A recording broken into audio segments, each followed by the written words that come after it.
भाग्य ज्यादा बड़ा है। मैं कह रहा हूं शायद मेरे भाग्य में तो विधाता ने लोहे की लेखनी से लिखा होगा। जंगल जंगल भटका, दर दर ठोकरें खाई, पूरी जंगल में भटका, शेर चीतों से डरता हुआ, अपने आप को बचाता हुआ, पेड़ों के नीचे सोता हुआ, पर्वतों की चट्टानों पर सोता हुआ, कृषकाय होता हुआ उन विद्याओं को सीखा जो अपने आप में लुप्त हो गई थी।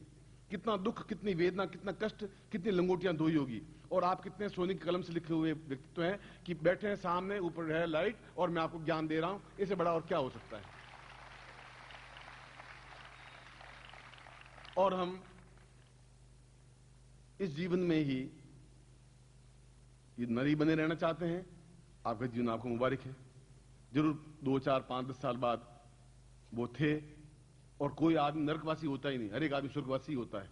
हमारे नरकवासी बोलते हैं चाहे पाप करें तो भी स्वर्गवासी, नहीं पाप करें तो स्वर्गवासी, बोलते ही स्वर्गवासी हो गया। इतनी भीड़ स्वर्ग में हो गई है कि अब तो कोई पांव रखने की जगह ही नहीं रह गई। जो मरता सीधा स्वर्गवासी होता है, नरकवासी कोई होता ही नहीं हमारे यहां भारतवर्ष में। मगर हम नर से छलांग लगा करके कैसे अपने आप अवतार बन सकेंगे? कौन बनाएगा? तुम्हारा पिता बनाएगा? नहीं बना सकता, उनको ये ज्ञान नहीं है। मां बना सकेगी, उन्होंने जन्म दे दिया, वो नहीं बना सकती। भाई बनाएगा, बहन बनाएगी, नौकर बनाएगा, तुम्हारा मालिक बनाएगा। केवल एक शब्द है उस देवता और तुम्हारे बीच में, एक शब्द की रचना वेदों ने की। तुम जगदंबा को आपने देखा नहीं, चित्र देखा। चित्र कितना सही है कितना गलत है आपको क्या मालूम? कोई चित्रकार ने बना दिया, उसके 4 हाथ बना दिए, एक में तलवार दे दी, एक में कुछ दे दिया। क्या वास्तव में उसके हाथ में तलवार है कि नहीं है चित्रकार ने देखा नहीं था। बस आपने उसको अपने बिंब अपने सामने रख दिया। और आप से जगदंबा परिचित नहीं, जगदंबा आपसे परिचित नहीं। अब आप मंत्र जाप करें और उसके बीच में एक चीज और है जिसको गुरु कहा गया है। वो उससे भी परिचित है, वो आपसे भी परिचित है। वो आपको वहां ले जा सकता है, वह गुरु ले जा सकता है। इसलिए शास्त्रों में कहा गया है, मैंने नहीं कहा है, कृष्ण ने गीता में भी कहा है, वेद व्यास ने भी कहा है, शंकराचार्य ने भी कहा है, गोरखनाथ ने भी कहा है, गुरु ब्रह्मा गुरु विष्णु गुरु देवो महेश्वरा, गुरु साक्षात पर ब्रह्म। वो ब्रह्म स्वरूप है। ब्रह्म स्वरूप का मतलब अंदर विराटता को जन्म दे सकता है, वो दे सकता है। वो वापस तुम्हें जन्म दे सकता है। एक जन्म तुम्हारी मां ने दिया है, दूसरा जन्म गुरु दे सकता है तुम्हें, और दूसरा कोई दे नहीं सकता। तस्मै श्री गुरु वे नमः। वो वापस तुम्हें जन्म देकर के उस विराट तक ला सकता है। एक जन्म आपने ले लिया, वो आपकी मजबूरी थी, आपकी कोई उसमें योगदान नहीं था, कोई बहुत बड़ी देश की घटना नहीं थी। मगर यह देश की घटना होगी, यह अपने आप में संसार की घटना होगी कि एक सामान्य मल मूत्र से भरी हुई देह को अपना विराटता में बदल दिया जाए, अपने आप में नर से अपने आप में पूर्ण नारायण बना दिया जाए, उसमें पूर्ण विराटता दे दिया जाए। दूसरी बार मैं आपको जन्म दे सकूं और अपने आप में पूर्ण पुरुष, अवतारी पुरुष बना सकूं, सही अर्थों में देवता बना सकूं। ऐसा अगर कर सकता है वह गुरु है, वह शिष्य है। यह होना चाहिए, यह जीवन का धर्म है, यह कर्तव्य है। ये दूसरे गुरु तो भारतवर्ष में लाखों करोड़ों हैं और सबको मेरा प्रणम्य है। मैं तो उनके सामने भी नतमस्तक हूं। मगर गुरु होना और गुरुत्व करना बहुत कठिन काम है, देना बहुत कठिन काम है। वह दे सकता है जिसके पास अक्षय भंडार होगा, वह दे सकेगा। 100 रुपए होंगे तो मैं 10 रुपए आपको दे पाऊंगा, होगा ही नहीं तो दूंगा ही कहां से। और फ्रॉड तो आप मथुरा में चले जाएं, हरिद्वार में चले जाएं, मतलब 5 रुपए में आपको गाय भी दे देंगे, वेतरनी की पार भी करवा देंगे, मां को स्वर्गवासी भी पहुंचा देंगे, 10 रुपए में सब कुछ कर देंगे। मैं गया तो मुझे कहा गया कि तुम्हारा कोई मर गया? मैं कहा मर गया, मां मर गई तो गौदान करना पड़ेगा। मैं क्यों? कि वेतरनी पार करनी पड़ेगी, वहां गौ की पूंछ पकड़े वेतरनी पार होती। मैं करवा दो तो 300 रुपए लाओ। अब मैं भी थोड़ा असत्य बोला, मुझे पंडों को तो मालूम था। अब वो मुझसे अब क्या करेंगे, मैं तो खुद ही उनके सैकड़ों पंडों को जेब में रखता, वो देखता रहा हूं। मैं कहा 300 रुपए महाराज, 300 रुपए? 300 रुपए मुझे मालूम बकरी भी नहीं आती आजकल, गाय तो बहुत दूर की बात है। मैं सोचा कि ये सलाह फकीर 300 रुपए देगा तो बहुत बड़ी बात है। 300 रुपए दे तो गाय का दान करवा देता हूं, मां तेरी वेतरनी पार हो जाएगी।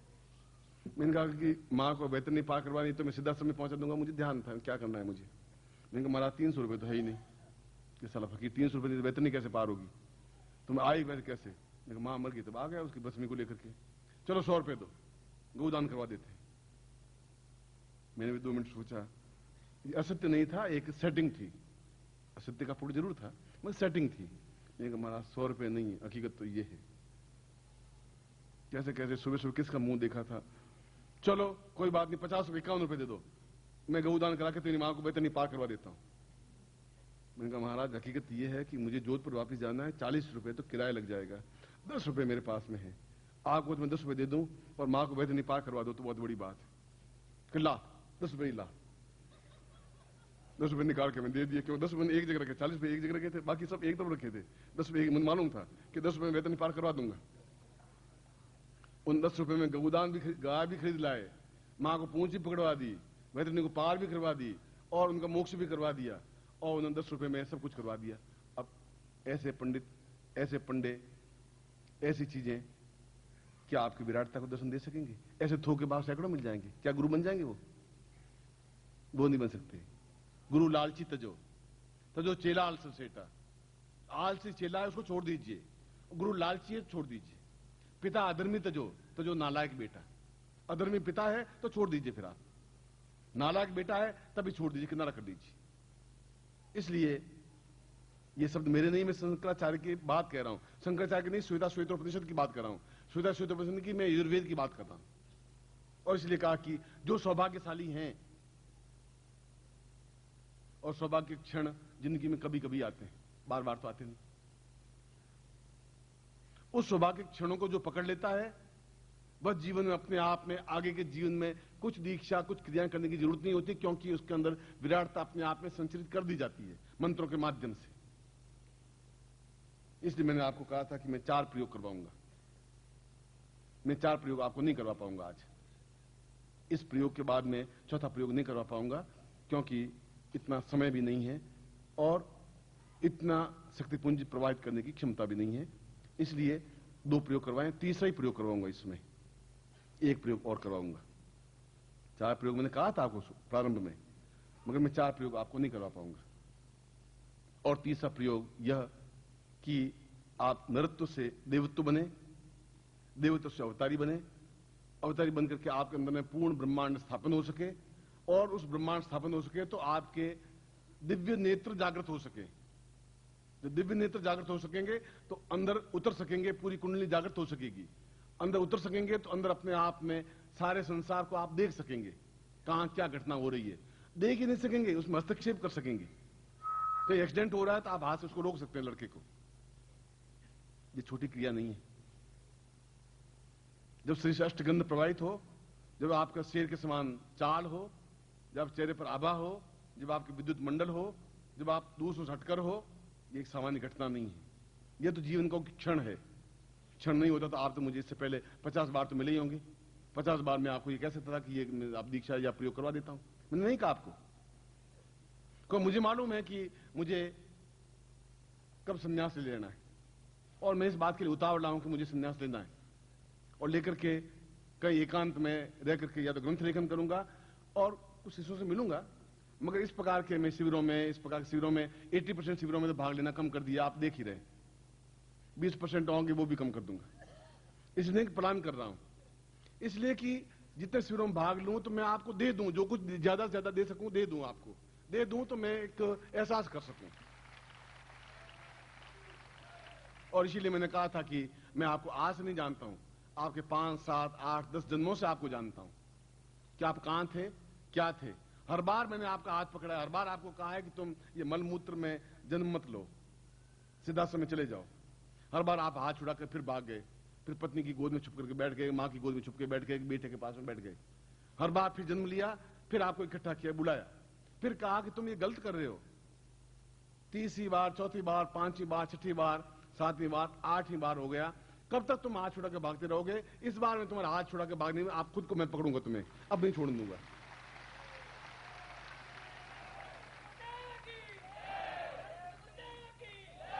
आज का क्षण है, आज का क्षण है या फिर आगे का कोई क्षण नहीं, क्योंकि ये क्रिया, ये प्रयोग बार बार न गुरु करवा सकता है, संभव नहीं है, क्योंकि अंदर के सारे प्राणों को निचोड़ करके शिष्य में प्रवाहित करना पड़ता है। ये छोटी क्रिया नहीं है। मगर इसलिए करूंगा क्योंकि आप शिष्य नहीं हैं, आप बेटे भी नहीं हैं, आप मेरे प्राणों की धड़कन है, हृदय की धड़कन है, इसलिए करवाऊंगा।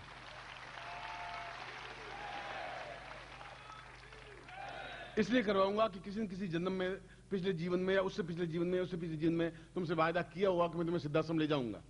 किया होगा वायदा। उस वायदा को पूरा करने के लिए जरूरी है कि आपके अंदर विराटता को धारण करवा दूं, आप सिद्धाश्रम में जा सकें। उस वायदे को पूरा करना जरूरी है। या तो यह क्षण आपका है या क्षण इस जीवन में वापिस नहीं है।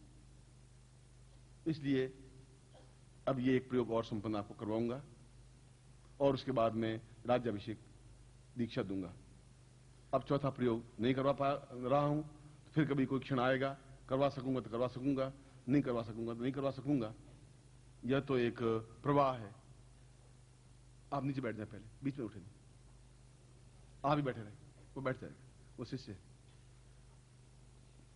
और इसलिए कोई आपका सिर दुबला पतला नहीं है, एक विराटता इतनी बड़ी हो। गांधी जी का 42 किलो का तो वजन ही था। धक्का फूंक मारे तो कम से कम 10 फुट दूर उड़ते थे, मगर उसमें एक तेजस्विता थी। आपके भी पिछले जीवन में किसी जीवन में बीज बोया हुआ होगा, वह बीज आज एक पौधे के रूप में पल्लवित हुआ है। आज पौधा एहसास करने लगा है कि मेरे छाया तले कोई बैठ सकता है। बीज तो मैंने पिछले जीवन में या पिछले जीवन जरूर बोया होगा, कोई वायदा जरूर किया होगा, उस वायदे को आज निभा रहा हूं।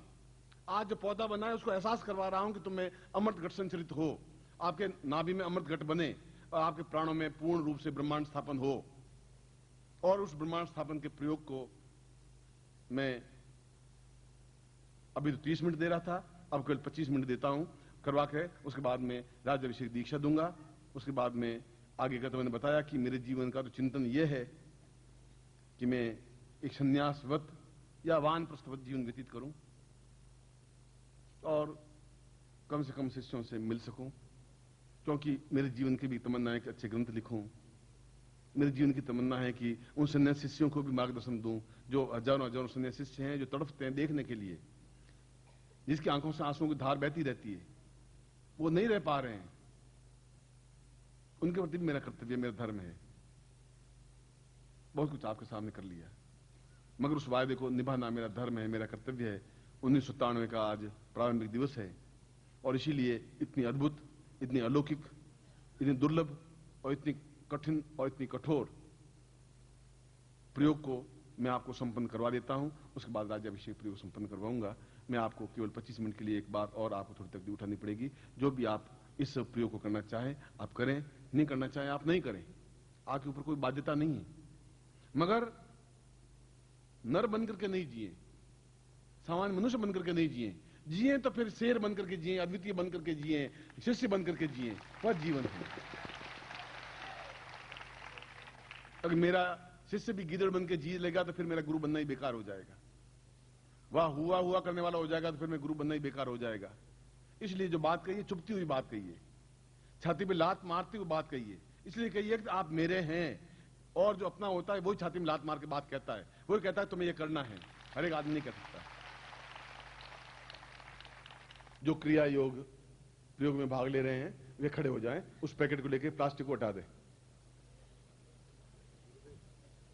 पहले आप नीचे बैठ जाए, नीचे बैठ जाए, तान करके हाथ हो कि उसमें खम नहीं।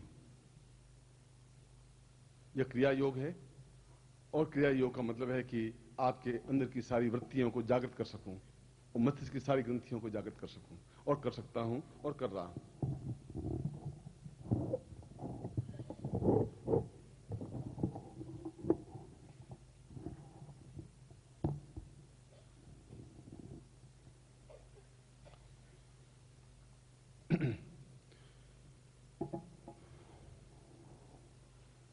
हाथ करते हुए जब मैं गोत्र बोलूं तो आप अपनी गोत्र या जाति बोल लें, जब नाम कहूं तो फिर नाम बोल लें बस।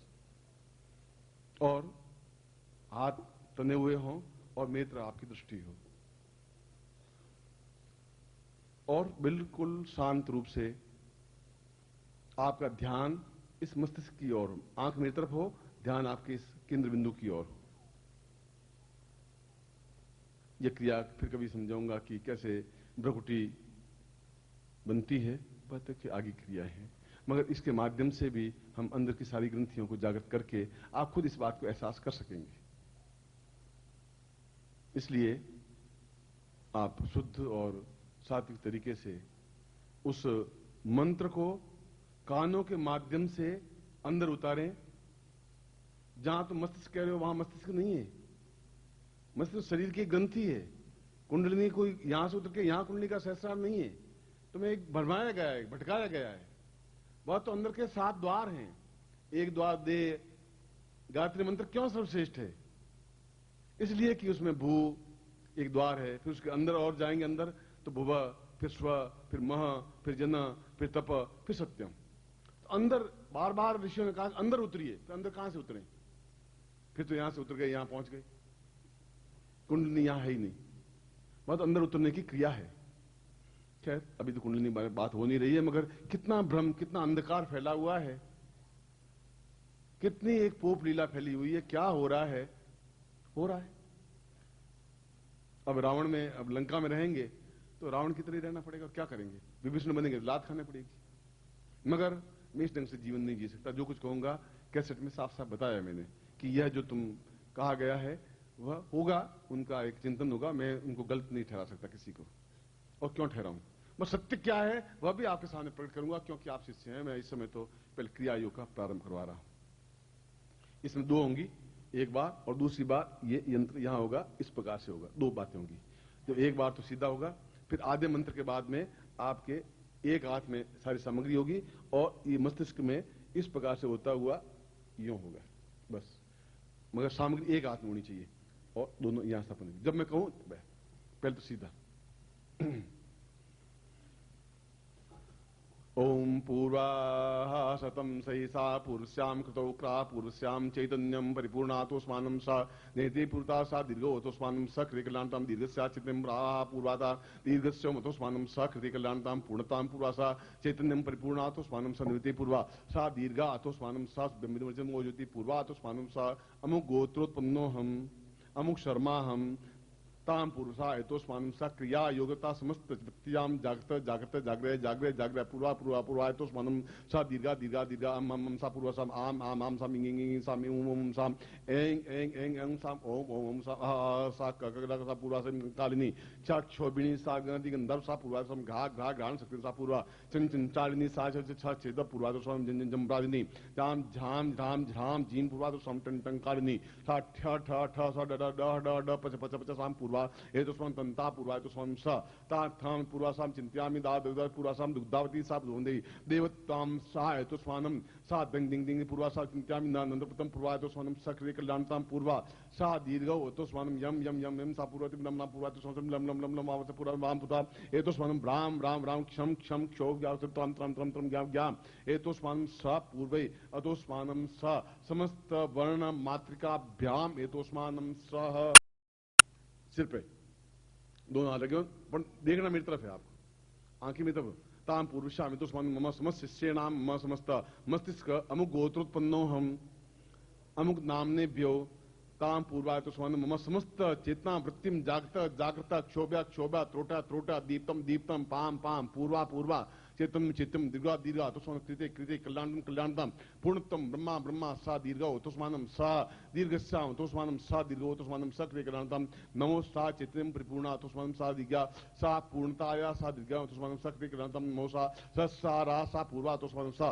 पूर्वता मम समस्यानां पूर्णता ब्रह्मांड भेदनी सा कृते कल्याणतां दीर्घो अतोस्मानं सा नीते पूर्वा सा तो समस्त जागृह जागृह प्रोता टोटा दीप्ता दीप्ता पाम पाम पूर्वा पूर्वा सा क्षोक क्षोक क्षोभिणी सा पूर्वश्याम सा चित्तं परिपूर्णा अतोस्मानं सा क्रियमाणेन प्रतितं सा क्रिया योगेन एतोस्मानं पूर्ण शरीरं जागृयामि कुंडली जागृयामि सा चित्तं जागृयामि तुर्भं जागृयामि दीर्घस्थापयामि नेत्रो जागृयामि सूर्यचंद्रयाम जागृयामि नेत्रो सूर्यचंद्रम स्थापयामि ग्रहण शक्तिं स्थापयामि मुखे वाग्देवी स्थापयामि लाम सम ग्रीवायाम सम स्वस्ति स्थापयामि ता प्राणोत्थान एतोस्मानं कृते इंद्र स्थापयामि ता उदरे अन्नपूर्णा स्थापयामि ता अवदेशा विष्णु स्थापयामि ता जंगाभ्यां यम स्थापयामि तम पादयो वर्ण स्थापयामि ताम पृष्ठो वासुकी स्थापयामि ताम हस्तो वेन्द्रभ्य स्थापयामि समस्त श्री देवत्वं स्थापयामि मम समस्त श्रीरं सा पूर्वा एतोस्मानं सा कृते कल्याणतां मम समस्त नेत्रो सा शिरस्त्राणं समस्त जागृह जागृह क्षाम क्षोम पूर्वा एतोस्मानं सा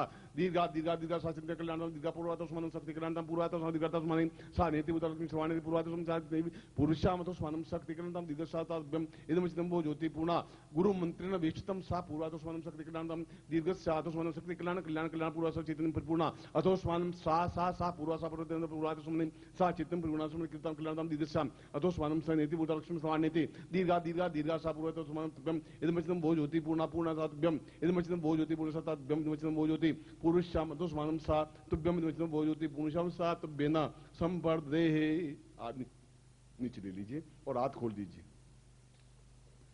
तत्रादो पूर्ण मंत्रम दद्यात। इस मंत्र में थोड़ा सा गुरु मंत्र में थोड़ा भेद है, बोल रहा हूं, आपको सुनना है। ओम ह्रीम परम तत्वाय नारायणाय गुरुभ्यो ह्रीम नमः। ओम ह्रीम परम तत्वाय नारायणाय गुरुभ्यो ह्रीम नमः। ओम ह्रीम परम तत्वाय नारायणाय गुरुभ्यो ह्रीम नमः। तत्रादु गुरु मंत्रम विशितम सा ह्रीमता पूर्वायतो स्वामी सा ह्रीम ब्रह्मांड रूपेण सा क्रियमाण रूपेण सा ह्रीम बीजेन मम समस्त उपस्थित शिष्येणाम साम एतोसाम उत्तिष्ठ शिष्येणाम पूर्णतः क्रियमाण जागृय सा चैतन्य पूर्वा एतोसम सा तुभ्यम संपर्ददेहि। हाथ खोले, आशीर्वाद दे रहा हूं। मंत्रार्था सफला संतु पूर्णाम संतु मनोरथा शत्रुनाम नाशोस्तु मित्राणाम जुस्त्वा ऋग्वेदो यजुर्वेद सामवेदो यथोर्णा ब्रह्मवाक्स्थान्त्यम नन्तिं तत्सर्वान् अष्टां प्रसिद्धोन्त्यं घ्नन्ति इंद्रा चत्वारो वर्धते लक्ष्मी आयुर्बुद्धिं यशोबलं श्रीर्वशिष्मायुष्यमारोग्यं महत्त्वं महिते धान्यं धनं पशुपुत्रलाभं सत्संवत्सरं दीर्घमायु श्रीस्थिते लक्ष्मीश्च पत्न्यां बहुरात्रे पार्श्वे नक्षत्राणि रूपस्नो व्यातं यशन्निखाणां ममिखाणा सर्वलोकं महिखाण। मम समशिष्याणां पूर्ण सुख सौभाग्य धन धान्य यश प्रतिष्ठा ऐश्वर्यतांतुभ्यम संपर्ददेहि। ये अपने नेत्रों से लगा करके, और इसके लिए भी ये मंत्र में थोड़ी सी दो बीज का प्रारंभ में और अंत में दो बीज जोड़ते हुए इस मंत्र का उच्चारण करना है और रात्रि को उच्चारण करना है और घी का दीपक लगा करके फिर उच्चारण करना है। चाहे पहले वो प्रयोग कर देना, फिर ये कर देना, या सुबह वो कर देना, शाम को ये कर देना, आप कर सकते हैं। वो मंत्र भी उतना ही उपयोगी है, यह प्रयोग भी उतना ही उपयोगी है, इसलिए किया है। और मैं वापिस उसी स्थान पर आपको ला रहा हूं कि आप मेरे न बेटे हैं, न मेरे पिता हैं, न मेरे भाई हैं, न मेरे बंधु हैं, न मेरे सखा हैं, न मित्र हैं, न आपका कोई मेरे ऊपर एहसान है। मगर एक बात जरूर है कि मेरे हृदय में आपके प्राणों की धड़कन धड़क रही है, ये बात सारंती की बात है। और ऐसा है, और मैंने अपने प्रवचन में वापस दूसरी बात दोहराया था कि जरूर किसी जन्म में मैंने आपके साथ वायदा जरूर किया होगा, नहीं तो मेरे मुंह से ऐसी बात नहीं निकल पाती। जिस मुंह से वेद ध्वनि निकलती है उस मुंह से असत्य उच्चारण नहीं हो सकता, उसमें से हल्की बात नहीं निकल सकती। जिस मुंह से पुराण उपनिषद वेद निकलते हैं उस मुंह से कोई हल्की घटिया बात नहीं निकल सकती, झूठ और छलमयी बात नहीं निकल सकती। इसलिए जरूर कोई वायदा किया होगा, मुझे मालूम है कब वायदा किया था, आप भूल गए, मगर आपको याद आएगा। इसलिए हम इस जीवन में, इसी क्षण में, न आगे क्षण आएगा आपके जीवन में, कम से कम मेरी तरफ से नहीं आ पाएगा, न पिछले जीवन में क्षण आया, क्योंकि 8 जन्मों में नहीं आ पाया। इसलिए इसी क्षण में आप एक नरत्व से छलांग लगाते हुए पूर्ण देवत्व बन सकें, पूर्ण ब्रह्मांड को अंदर स्थापन कर सकें। जब ब्रह्मांड को स्थापन कर सकेंगे तो लक्ष्मी, सरस्वती, देवी, देवता, ये सब आपके शरीर में अपने आप स्थापित हो जाएंगे। फिर दूसरी काम क्रिया करने की, मंत्र जाप करने की कहां जरूरत रह जाएगी, क्रिया हो जाएगी। वो अपने आप में पूर्णत्व प्राप्ति की चीज है। जैसे कृष्ण है जो अपने 16 कला पूर्ण थे और जिसके शरीर से अष्टगंध प्रवाहित होती थी, आप भी उसी श्रद्धा और विश्वास और समर्पण के साथ उस प्रयोग को करें और आप खुद एहसास कर पाएंगे कि आप क्या थे और क्या बन करके लौटे। ये तो आप खुद एहसास कर पाएंगे, और जिस दिन आप शेर बन के दहाड़ेंगे उस दिन मेरा देखो शांति मिल पाएगी। ऐसा ही मैं आपको आशीर्वाद देता हूं, ऐसी आपको कल्याण कामना करता हूं।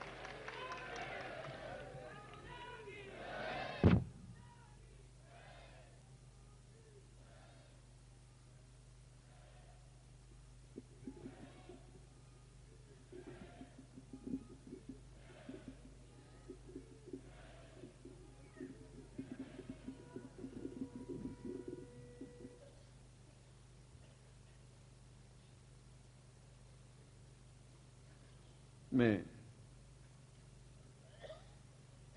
विश्वामित्र संहिता से इस श्लोक को उद्धृत करता हुआ जिस कुमकुम पत्रिका के लिए आप उपस्थित हुए हैं उसके बारे में कुछ बात कहता हुआ फिर यह प्रयोग संपन्न करवाऊंगा। और इतने लंबे अंतराल में अगर 5-7 मिनट व्यतीत होते हैं तो वे हमारे सार्थक है। और विश्वामित्र एक विद्रोही व्यक्तित्व था। अभी मैंने विश्वामित्र का नाम लिया था, अब मैंने शंकराचार्य का नाम लिया था, इसलिए कि ये दोनों ही विद्रोही थे। और भी कई ऋषि विद्रोही थे। विद्रोह का मतलब लड़ाई झगड़ा करने वाला नहीं, विद्रोही का मतलब अपनी तलवार की धार पर चलने वाला व्यक्तित्व। और जैसा कि मैंने अपनी पत्रिका में आपको बताया था कि शंकराचार्य के बाद में राज्याभिषेक दीक्षा हुई नहीं। क्यों नहीं हुई?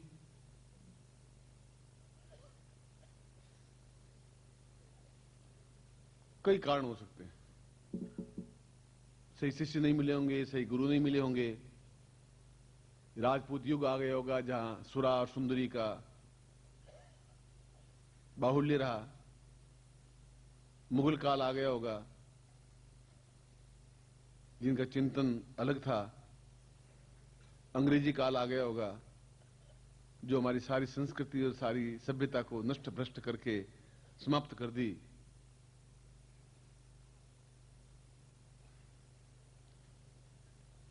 एक अजीब से अंधकार के युग में से हम पार होकर के यहां तक पहुंचे। ऐसा अंधकार कि हमारी आंखों पर पट्टियां बांध दी गई, हम शराब पी करके और दुष्ट होते गए, और हमारी जो सारी मूल उत्स था, मूल लक्षण था, जीवन था, वो जीवन समाप्त हो गया। जब जीवन समाप्त हो गया तो गुरु भी समाप्त हो गए, तो गुरु भिक्षुक बन गए। फिर वो यजमान की जय हो और भिक्षा लेकर के ही अपने जीविकोपार्जन करने लग गए। और शंकराचार्य के बाद, गोरखनाथ के बाद ऐसा ही हुआ। हमने साधु उनको मान लिया जो भगवान कपड़े पहनते हैं, चुल में सुल्फे लगाते हैं और बम बम बम बम बोलते हैं, और आप सोचते हैं बहुत बड़ा है, और आंखें लाल करते साथ तुझे भस्म कर दूंगा, तो आप सोचते हैं कि नहीं, बहुत बड़ा उच्च कोटि का व्यक्तित्व है। ऐसे व्यक्ति कुछ नहीं कर सकते। जो लाल आंखें करके कहे कि तुम्हें भस्म कर दूंगा, आप तुम के खड़े हो जाइए कि आप मुझे पहले भस्म करके दिखाइए, मुझे, मैं आपसे ज्यादा ज्ञान रखता हूं कि मैं नानद श्रीमाली का शिष्य हूं। आप 2 टूक साथ कहिए, पहाड़ जागृत करिए, कभी तो उनके सामने तन के खड़े होइए। ताकत में आप उनसे ज्यादा बड़े हैं, वो 1 थप्पड़ मारे, आप 4 थप्पड़ मार देंगे। और ज्ञान में निश्चित रूप से आप उनसे ज्यादा बड़े हैं, ये और बता देता हूं साफ साफ, 2 टूक 100%। आपको एहसास नहीं हो रहा है कि क्या है, क्या ज्ञान है। आप उनसे किसी, अब यहां से जाएं तो किसी पंडित से, किसी विद्वान से बहुत नम्रता से साथ करके देखिए, उनको पूछिए क्रिया योग क्या होता है, पूछिए थोड़ा। उनको पूछिए राज्याभिषेक का मतलब क्या होता है, उनको पूछिए ब्रह्मांड का तात्पर्य क्या होता है, पूछिए तो सही आप। तो या तो साधु से बच्चे तुम कुछ नहीं समझते, तुम चुप हो जाओ, तुम कुछ नहीं समझते, ये बहुत ऊंची चीजें बच्चे। अरे बच्चे कहां से, हमारे पीछे बच्चे 15-20 हो गए, बच्चे कहां से रह गए? मगर वो केवल यही जवाब दे सकते हैं जो ज्ञान नहीं होगा। और ये ज्ञान, मैंने कहा कि ये हमारे देश का दुर्भाग्य रहा कि हम 2500 वर्षों तक एक अंधेरी गुफा में से चलते रहे और हमें कायर बना दिया गया, बुज़दिल बना दिया। बुज़दिल भले, मैं आलोचना नहीं कर रहा हूं, इतिहास की बात बता रहा हूं कि जब बुद्ध ने कहा अहिंसा परमो धर्म, मैं हिंसा की कोई भावना भड़का नहीं रहा हूं, मगर अहिंसा से कायर बन गए हम। हमारी ताकत थी, जो क्षमता थी, जो ओज था, वो हम बिल्कुल छोड़ गए। बुद्धम शरणम गच्छामि, धम्मम शरणम गच्छामि, संघम शरणम गच्छामि, और भिक्षुक बन गए और जंगल में घूमते रहे। जो ज्ञान था वो लुप्त होता गया। और उसके बाद में एक ऐसा फैज आया, एक ऐसा समय आया गोरखनाथ का कि गोरखनाथ तो अपने आप में उच्च कोटि के योगी थे, मत्स्येंद्रनाथ अपने आप उच्च कोटि के योगी थे, एक शंकर के अवतार स्वरूप थे। मगर उनके बाद में जो उनके एक शिष्य वर्ग बने वो केवल अफीम, गांजा, चिलम, भांग, नशा करके ही, लाल लाल आंखें करके ही, भिक्षा मांग करके और लोगों को लेकर के अपने जीविकोपार्जन करते रहे। ज्ञान खत्म होता गया। ये एक अंधकार का टाइम था। फिर राजपूत काल आया तो उसमें राजाओं के जैसी राजा थे वैसी प्रजा होती गई और ब्राह्मणों का दमन होता गया, विद्वानों का दमन होता गया। जो राजा की चापलूसी, चाटुकारिता करने लगे वो महान बन गए, मंत्री बन गए। वैसा क्षण आ गया। उसके बाद अंग्रेजों का क्षण आ गया जिन्होंने कहा कि आपकी सभ्यता बेकार है, आपकी संस्कृति बेकार है, आपका ज्ञान बेकार है, आपके वेद बेकार है, आपके पुराण बेकार हैं। और हम, क्योंकि हम संगम शरणम गच्छामि, धम्मम शरणम गच्छामि में आ गए थे, इसलिए जैसी भगवान की मर्जी। और ये हमारे घर में घर घर गई।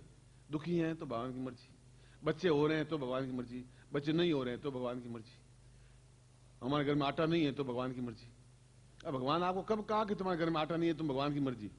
पर हमने बिल्कुल एक उस दासता को ओढ़ते रहे, गुलामी को ओढ़ते रहे, जिसकी वजह से अंग्रेज आपके ऊपर हावी हो गए।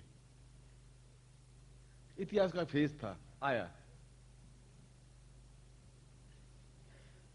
और हम तन करके खड़े नहीं हो पाए क्योंकि हमारे अंदर आत्मबल नहीं था, चेतना नहीं थी, कोई चेतना पैदा करने वाला था नहीं। तब तुलसी ने एक कल्पना की राम की। राम तो इतिहास पुरुष थे, तब उसमें रामायण लिखी, रामचरितमानस लिखा उसने, तुलसी ने।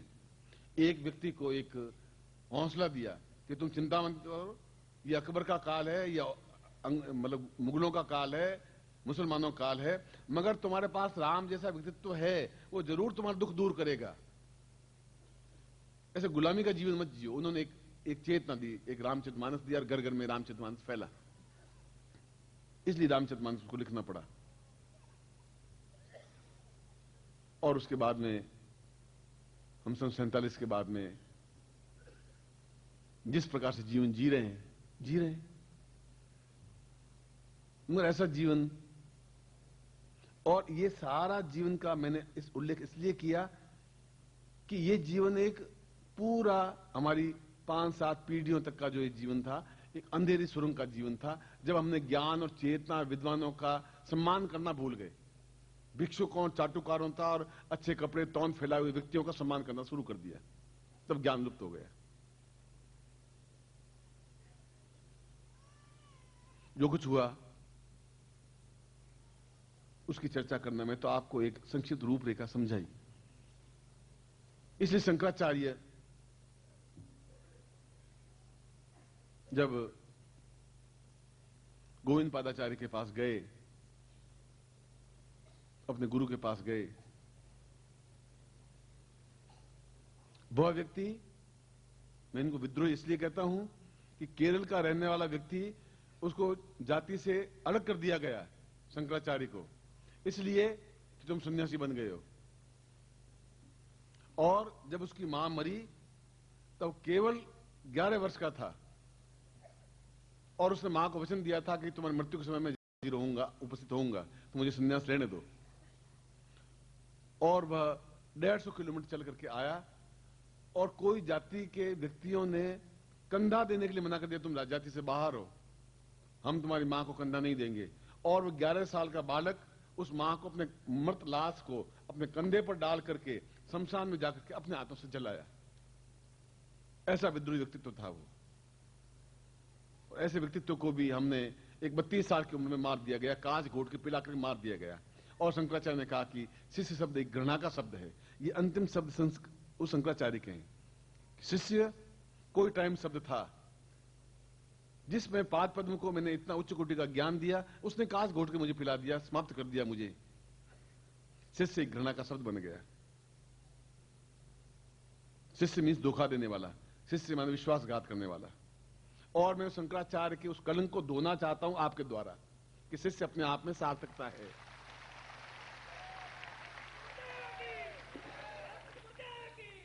बोले परम पूज्य गुरुदेव की, परम पूज्य गुरुदेव की, परम पूज्य गुरुदेव की, सिद्धार्थ साधक परिवार की। हर हर महादेव।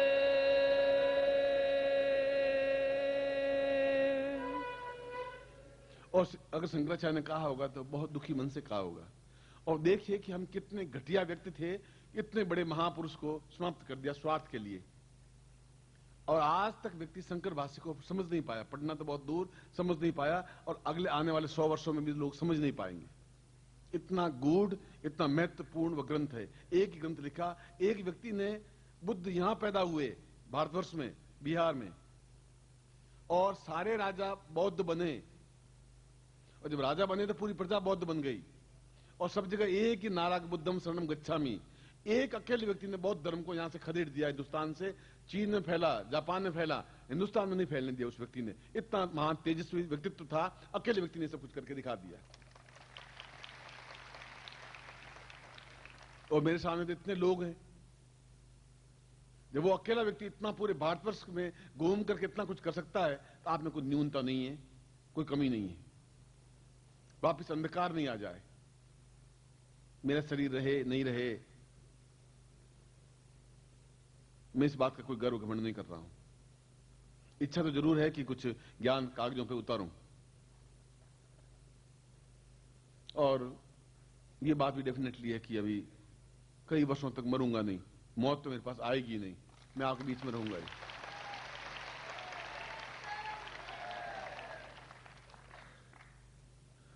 और कई बार आती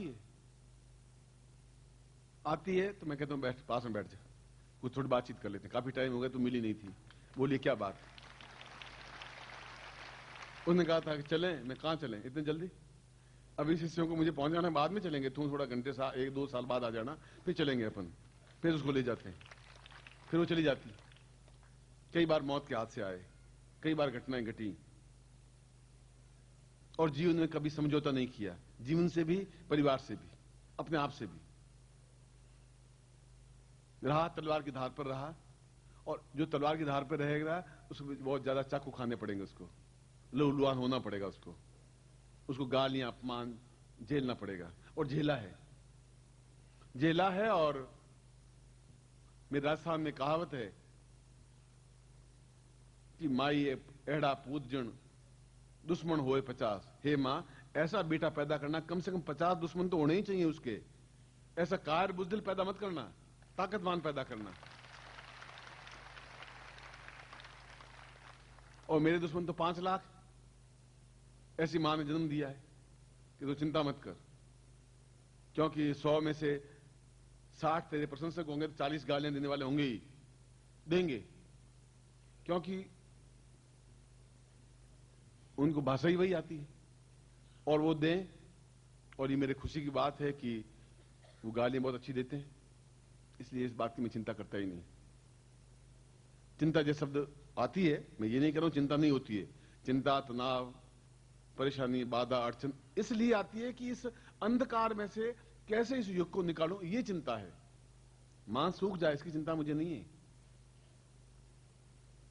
खैर, इसलिए इतने समय में राज्याभिषेक दीक्षा इसलिए नहीं हुई। और ये श्लोक जब उस गोविंद पादाचार्य के पास में शंकराचार्य मां का अंत्येष्टि करके गए,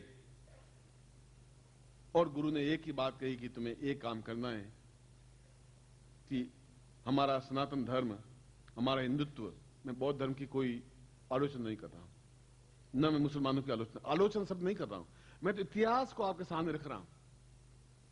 बौद्ध को हमने अवतार माना है, बुद्धावतार, जैसे हम 24 अवतारों में से बुद्ध अवतार हैं। मगर यदि कोई मुझे ये कहेगा कि आप थप्पड़ खा के चुप रहिए, तो मैं गांधी जी की बात को, इस बात को स्वीकार नहीं करूंगा कि गांधी ने कहा थप्पड़ मारिए, दूसरा का सामने कर लीजिए, एक थप्पड़ मारेगा मैं 6 थप्पड़ मारूंगा। मैं गांधी जी की बात नहीं मानूंगा, और गांधी की सारी बातें मानूंगा। इस बात को मैं नहीं मानूंगा कि तुम्हारे एक थप्पड़ पड़े तो दूसरा गाल भी सामने कर लीजिए। मैंने एक गाल थप्पड़ मारे, मैं बताऊं कि मैं क्या हूं। 8 थप्पड़ ऐसे मारूंगा कि चलेगा सीधा, मुंह पीछे रहेगा, इतनी हिम्मत रखता हूं मैं।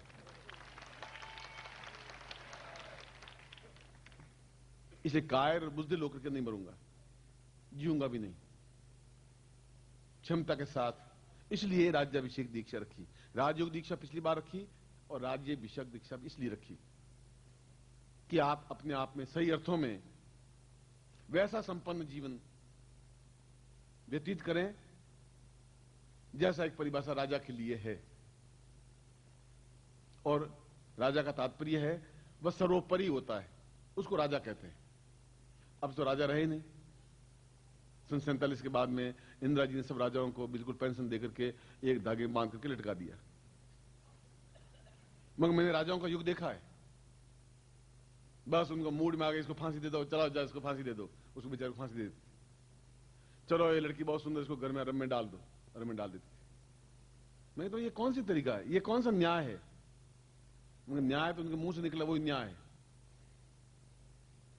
और अच्छे भी राजा थे, सभी एक जैसे नहीं थे, मगर उनका जीवन अपने आप में एक बहुत ही भौतिकता की दृष्टि से परिपूर्ण था।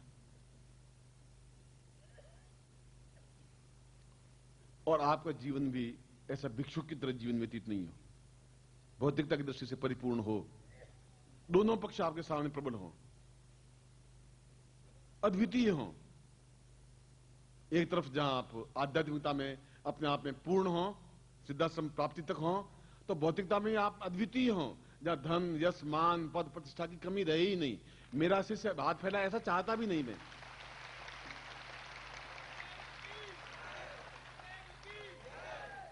जब मैं भिक्षुक नहीं हूं तो मैं आपको भिक्षुक कैसे बनाऊंगा? मैं आपको कैसे कहूंगा कि तुम किसी के सामने हाथ फैलाओ, कर्जे के लिए हाथ फैलाओ, अभाव से दुखी हो, अपने लड़के के लिए फीस जुटा नहीं सको?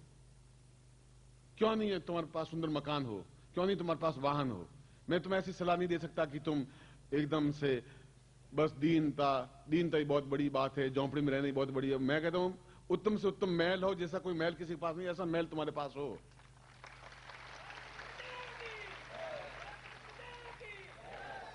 अधर्म का पैसा नहीं हो, हम पैसा पाकर के अन्याय नहीं करें, गरीब को दुखी नहीं करें, हम दान दें, मंदिर बनाएं, धार्मिक कार्य करें और जितने भी उच्च कोटि कार्य वैसे करें, पैसे का दुरुपयोग नहीं करें, मगर गरीब भी नहीं रहें, अपाहिज भी नहीं रहें, अशक्त भी नहीं रहें।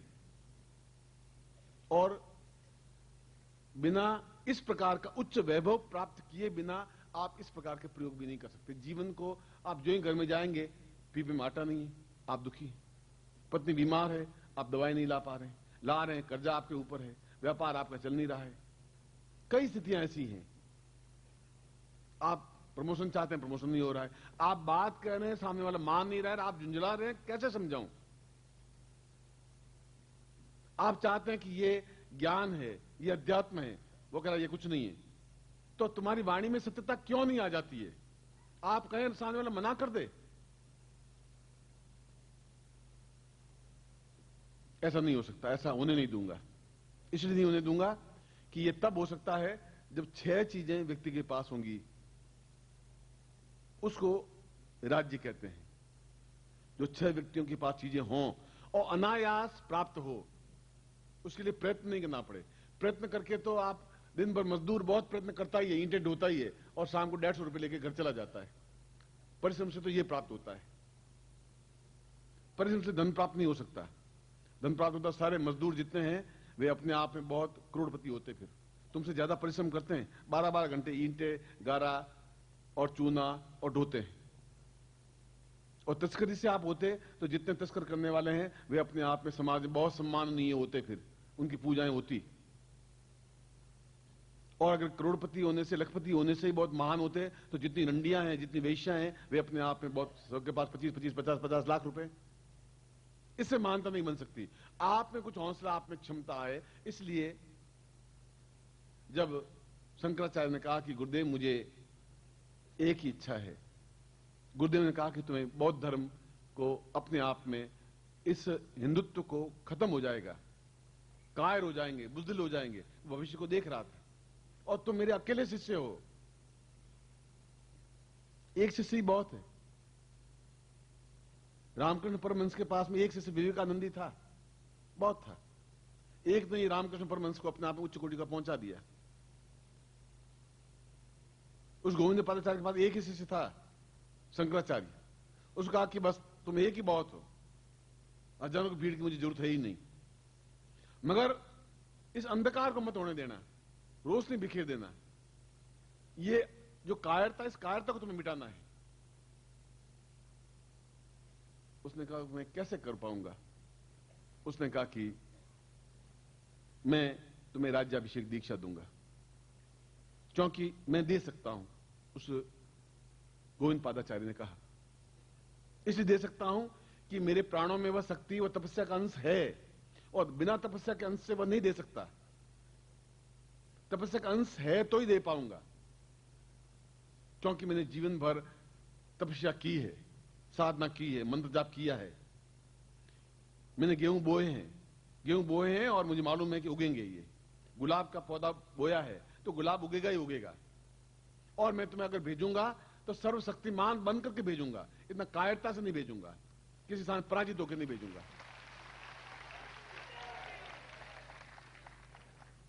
मगर तुम्हें 2 साल तक मेरी सेवा करनी पड़ेगी,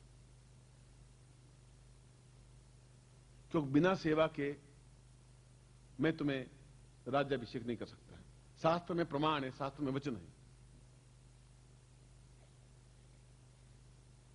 उनका महाराज आपकी जैसी इच्छा, मगर 2 साल में तो ये पंजे और बहुत फैल जाएंगे। उसने कहा मैं मर्यादाहीन काम नहीं कर सकता।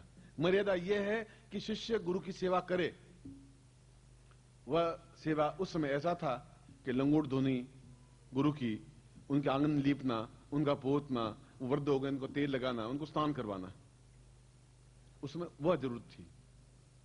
आज युग बदल गया है, एक मंदिर बने, एक आश्रम बने, एक अस्पताल बने, श्रम के अर्थ बदल गए।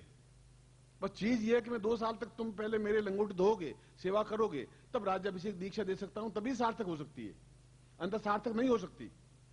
ये मैं शंकर भाष्य की बात कह रहा हूं, जो शंकराचार्य ने अपने शंकर भाष्य में कही है, और ग्रंथ है, आप पढ़ लें अगर उसका अर्थ समझते हो तो। बस शंकर भाष्य का अर्थ लोग समझे ही नहीं, समझ ही नहीं पाए, समझ भी नहीं पाएंगे। वो तब समझ पाएंगे जिसके अंदर शंकराचार्य का मूर्तिमंत स्वरूप होगा। उसने कहा कि उसके माध्यम से 6 चीजें प्राप्त होती हैं अनायास। और पहली चीज है शेर के समान दहाड़ते हुए प्रत्येक क्षेत्र में विजयी होना। प्रत्येक क्षेत्र में शेर के समान दहाड़ते हुए, गियाते हुए नहीं कि 1 दिन की छुट्टी दे दीजिए, नो अभी छुट्टी ली थी 2 दिन पहले, get out, please sit down. और तुम सोचे साला 1 तारीख को जाना है, छुट्टी दे ही नहीं रहा, साला राक्षस ब्रह्म राक्षस बैठा हो कुर्सी पर, क्या करे साला, बहुत दुखी है। शेर के समान दहाड़ते हुए, आपको छुट्टी देनी है, रात में देनी है, मुझे जाना है, बस शेर के बनाते हुए। क्योंकि उसकी अपेक्षा आपके पास मैं उस राज्याभिषेक को दे रहा हूं, इसलिए आप एक्सपेरिमेंट करके देख लें। आपसे मैं अभी 2 महीने 4 महीने बाद कहीं न कहीं मिलूंगा ही जरूर। अभी 14-15 तारीख को भोपाल में शिविर होगा, या 21 अप्रैल को भोपाल में शिविर होगा, आप आ जाना। बनारस में शिविर होगा, भगवान विश्वनाथ की नगरी में आप आ जाना, आप खुद देखेंगे। इस बार आप कहेंगे मुझे जाना है, वो कहेंगे अच्छी ऑलराइट आप जाइए, बस तनख्वाह भी दे दूंगा। आप देख लेना, ये एक्सपेरिमेंट करके देख लेना।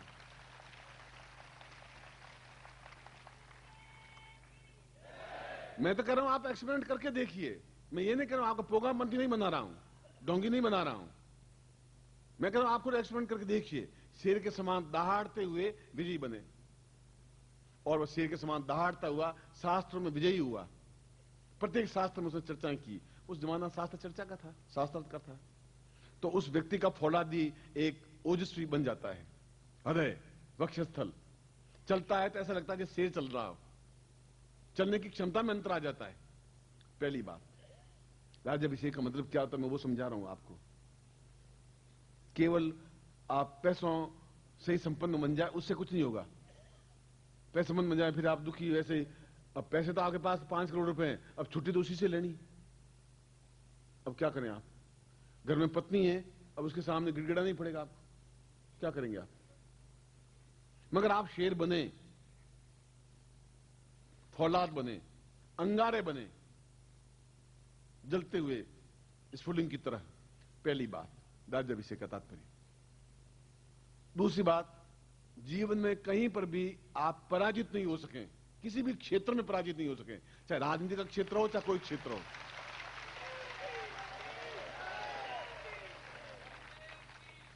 आज के बाद में आपके कहीं पर भी डायरी में पराजय शब्द लिखा हुआ तो काट लेना। You done again and you will be get success.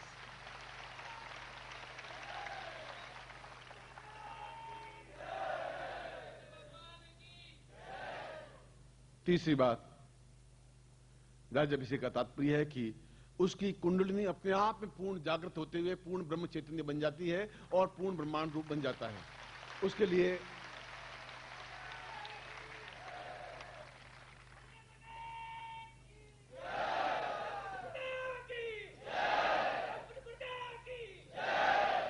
राज्याभिषेक का तात्पर्य यह है कि अपने आप में कुंडली जागृत हो, अपने आप में पूर्ण चैतन्य बने और शरीर का रोम रोम चैतन्य बने। केवल मस्तिष्क की गिनती नहीं, प्रत्येक रोम अपने आप में चैतन्य बने, तब लगेगा कि आप शेर हैं। शेर की खाल ओढ़ने से शेर नहीं बन जाएगा। वो दहाड़ेगा तो सारे सियार गीदड़ जितने भी हों वो सब छुप जाएंगे, क्यों? शेर दहाड़ रहा है। सब सियारों ने मिलकर सोचा कि अपन 200 लोग हैं और साला शेर अकेला दौड़ता, अपन घुस करके गुफा में घुस जाते हैं, आज अपन खुद दहाड़ेंगे। अब 200 हम कोई मामूली थोड़ी हैं, हमारे पास 200 वोट हैं, उसके पास तो एक ही वोट है। सब लोगों ने एकदम मशक्कत की, सियारों ने गीदड़ों ने, बस आज इस बार शेरदार तो हम भी दहाड़ेंगे। अब किया निश्चय। दूसरे दिन सोचा कि हर हालत में दहाड़ना है, इस शेर को पराजित करना ही है। साला ये अकेला ही राजा बना बैठा है, हम कौन से मरे हुए हैं। तब तक 250 और पैदा हो गए गीदड़, उनको इकट्ठा किया। 14 दिन सब तैयार कर दिया, अब की देख लेना है। शेर निकला, गीदड़ों को दूर से देखा और जोर से दहाड़ा और गीदड़ भागे, कोई इधर भाग करके गुफा में घुस गए। शेर शेर ही होगा, गीदड़ बन ही नहीं सकता। मैं आपको शेर बना रहा हूं, शेर ही होंगे, क्योंकि आपकी एक ओंकार ही अपने आप में बहुत बड़ी है। वो अवसर क्या करेगा आपका? करेगा क्या? मौत आपका क्या करेगी? यमराज आपका क्या करेगा? कुछ नहीं कर सकता। तो आप में ओंकार, आपके शब्दों में वह वाणी, वह ताकत, वह क्षमता भर देना चाहता हूं। ये राज्याभिषेक का तीसरा अर्थ है।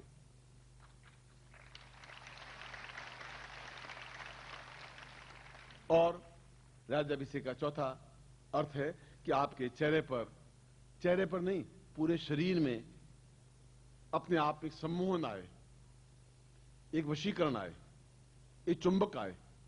आप किसी को देखें और खिंचा हुआ चला आए। और वह तभी हो सकता है, अभी तो आप किसी का कोई माने नहीं माने, घर के लड़के नहीं मानते, पति नहीं मानता, पति नहीं मानते, पड़ोसी नहीं मानते, आप कहें कुछ वो करे कुछ, क्योंकि आपके चेहरे पर चुंबकत्व तो है ही नहीं, आकर्षण नहीं है। आपके चेहरे पर नहीं, पूरे शरीर में इतना आकर्षण हो कि कृष्ण के शरीर में पूरा चुंबकत्व था। कोई उसकी मुरली का वर्णन किया, किसी ने उसके पांवों का वर्णन किया, उसकी कमर, तिरछी कमर, उसका वर्णन किया, कभी उसने मुरली का वर्णन किया, होठों का वर्णन किया, क्योंकि सारा शरीर अपने आप में सम्मोहक था और सभी लोग उसकी तरफ आकर्षित थे। गोपिकाएं भी, उनकी माएं भी, उनके बाप भी, उनके ननद भी, और वहां के सरपंच भी और शत्रु भी, सभी खिंचे हुए उसके पास चले आते थे। क्या थी उस कृष्ण में? इसलिए उन्होंने राज्याभिषेक दीक्षा ली थी। अपने आप में चुंबकत्व था और आपके पूरे शरीर में चुंबकत्व हो कि पूरा जो भी आपका समुदाय है, जो भी आपका परिवेश है, जहां परिचित है, वो आपके एक तरह से आपके चरणों में ही रहे, आपके ऊपर हावी नहीं हो सके। ये इसका चौथा अर्थ है।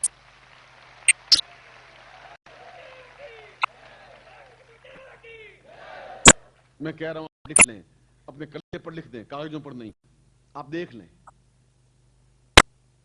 पांचवा राज्याभिषेक का तात्पर्य है कि हम जीवन में किसी भी प्रकार से रोग से ग्रस्त नहीं हो।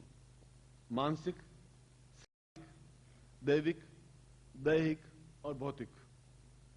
दैविक, दैहिक, भौतिक तापा तुलसीदास कह गए।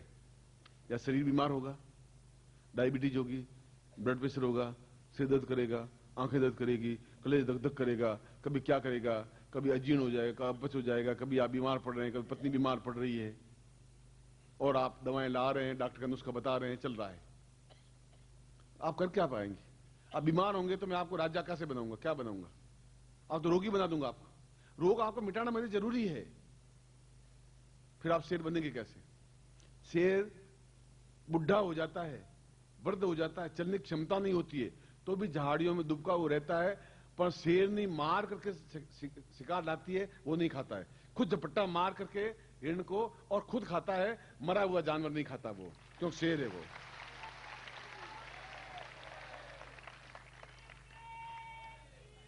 इसलिए आपके पूरे शरीर में एक आकर्षण हो, देखे और ठग से रह जाए, चाहे आप पुरुष हैं चाहे स्त्री हैं।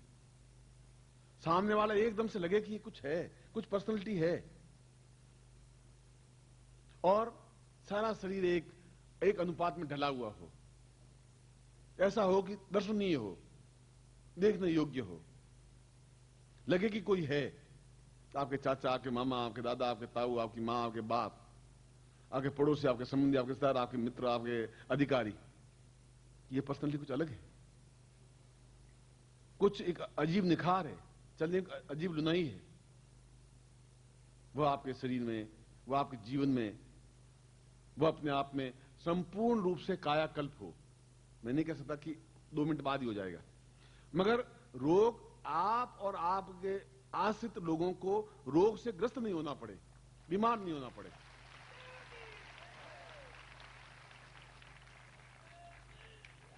और छठा, राज्याभिषेक का तात्पर्य है कि जीवन में जो कुछ आप प्राप्त करना चाहें, जिस रूप में प्राप्त करना चाहें, वो आपको प्राप्त हो ही, चाहे वो देवता दें चाहे कोई भी दे।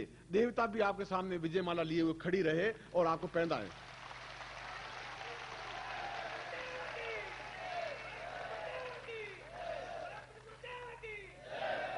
आपने राज्य का मतलब राजा समझ लिया। राज्य का मतलब राजा नहीं, राजा तो अय्यास थे, लंपट थे, धूर्त थे, परस्त्रीगामी थे। मैं आपको ऐसा नहीं बनाना चाहता हूं। राज्य का मतलब सर्वोपरि, राजा का मतलब उत्कृष्ट, राजा का मतलब अद्वितीय।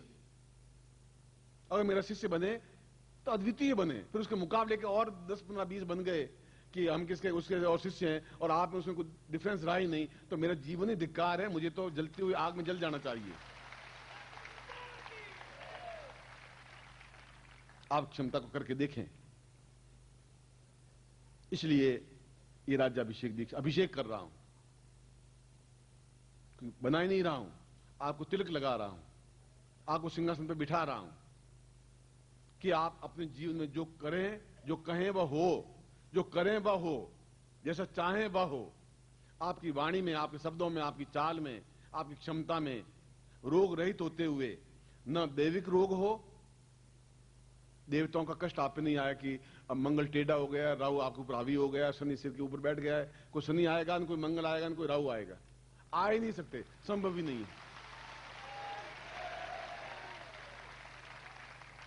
वो होंगे तो उस पंचांग में होंगे जो पंडित जी की जेब में बैठे रहने दीजिए वहां, कि भाई आपके ग्रह आपके पास रखिए, हम जहां से आए हैं हमें मालूम है क्या है।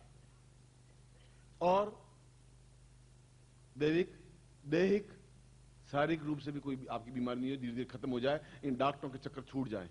अनेक डॉक्टर गालियां देंगे मुझे, मैं जानता कि ये साला कैसा पैदा हो गया। अब हो गया तो हो गया, अब उसमें मैं क्या करूं? मैंने कौन सा, मैंने डॉक्टरों को, तुम डॉक्टरी छोड़ दो, दूसरा काम करो, खेती करो, मैं कौन सा मना कर रहा हूं आपको। और भौतिक तापा, दैहिक भौतिक तापा। भौतिकता का मतलब है कि किसी प्रकार के जीवन में अभाव नहीं हो, पुत्र का अभाव नहीं हो, कुपुत्र नहीं हो, धन की कमी नहीं हो, यश की कमी नहीं हो, मान की कमी नहीं हो, पद की कमी नहीं हो, प्रतिष्ठा की कमी नहीं हो, यश की कमी नहीं हो। आदमी के पास लाख करोड़ रुपए तो हो सकते हैं, यश नहीं मिल सकता, उस रंडी को यश नहीं मिल सकता। जरूर 50 लाख रुपए तो हैं उसके पास, पर लोग कहेंगे साली रंडी है, 500 फेंके अपने आप आ जाएगी। वो यश है, वो सम्मान है, वो सम्मान नहीं। पैसों सम्मान नहीं मिल सकता। सम्मान तो आपको उन मंत्रों के माध्यम से मिल सकता है कि जहां आप अपनी जाति में सर्वोपरि हो, लोग कहेंगे आप यहां ऐसा बनिए और आपके नहीं। और जब ये हो, और फिर तभी आप सर्वोपरि बन सकेंगे, तब आप सर्वोपरि बन सकेंगे। खाली एक ही पक्ष नहीं हो, सभी पक्ष अपने आप में पूर्ण हो। तो गोविंद पादाचार्य ने कहा 2 साल सेवा कर। सेवा करेगा तभी दीक्षा दे सकता हूं, इसलिए आज भी दे सकता हूं। मुझे मालूम 2 साल में तो बहुत धर्म बहुत फैल जाएगा, मगर फिर भी मैं उस कर्तव्य से अलग नहीं हो सकता, शास्त्र प्रमाण से अलग नहीं हो सकता। जो शास्त्र ने मुझे एक रास्ता दिया है, उस रास्ते से गतिशील अलग अलग नहीं हट सकता। करूंगा तो पूर्णता के साथ राज्याभिषेक दीक्षा दूंगा, फिर तुम्हारे समान कुछ और होगा नहीं। अगले 5000 वर्षों तक भी लोग याद करेंगे शंकराचार्य को व्यक्तित्व था। और आपको भी ऐसा बना देना चाहता हूं कि अगले 5000 वर्षों तक आपका नाम याद रहे और लोग याद जबान पर रखे। बल परम पूज्य गुरुदेव की, परम पूज्य गुरुदेव की, परम पूज्य गुरुदेव की, सिद्धार्थ साधक परिवार की। हर हर महादेव।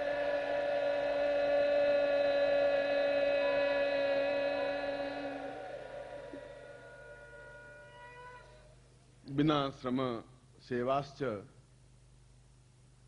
बिना गुरुत्व आज्ञा, बिना पूर्णत प्राप्त वे न च वै साधकम फलप्रदः।